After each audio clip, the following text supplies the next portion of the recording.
So guys, আবার এসে গেছে নতুন একটা ভিডিও নিয়ে। আজকে কোনো চ্যালেঞ্জ হবে না, সোশ্যাল এক্সপেরিমেন্ট হবে।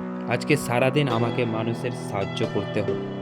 সো গাইস, এই মুহূর্তে আমি এসে গেছি আমাদের বাজারে। তো আজকে আজকের আমাকে এক্সপেরিমেন্টটা পায়ে হেঁটে কমপ্লিট করতে হবে, কারণ আমি চাই না আমার কাছে সাহায্য করার সুযোগটা হারিয়ে যাক বা এড়িয়ে যাক।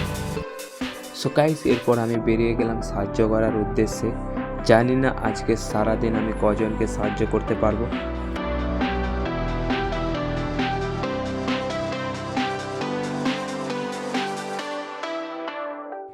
তো গাইস, অনেকক্ষণ হাঁটার পরে দাদুকে দেখতে পেলাম, অবশেষে ওখানে বসে আছে।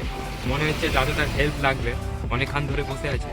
তো দাদুটার কাছ থেকে প্রথম স্টার্ট করা যাক, কি ওনার হেল্প লাগবে যদি আমরা করতে পারি। ওকে, শেষ পর্যন্ত দেখতে থাকো কি হেল্প লাগে দাদু।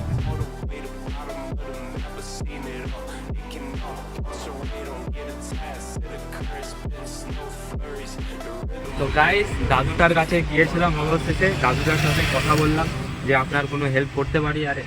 তো দাদুটা বললো যে আমার কোনো হেল্প আরে লাগবে না, আমি একা এখনো অক্ষম আছি, কারো সাহায্য লাগবে না। দাদু কিন্তু নিডর মনের মানুষ। তো আজকে হেল্প করার প্রথম অপশানটা আমি কিন্তু হারিয়ে ফেলেছি।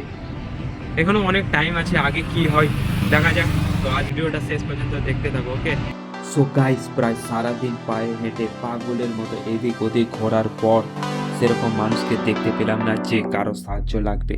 তো আজকের এক্সপেরিমেন্ট থেকে জীবনে আমি একটা শিক্ষা পেলাম যে জীবনে খারাপ কাজ করার জন্য আমাদের কাছে অনেক রকম অপশন থাকে। যখন ভালো কাজ করার সময় আসে আমরা বাহানা দিয়ে এড়িয়ে দেয়। তো অবশেষে সন্ধ্যা হয়ে গেল, আমাকে বাড়ি ফিরতে হবে। আজকের এক্সপেরিমেন্টটা এখানেই শেষ।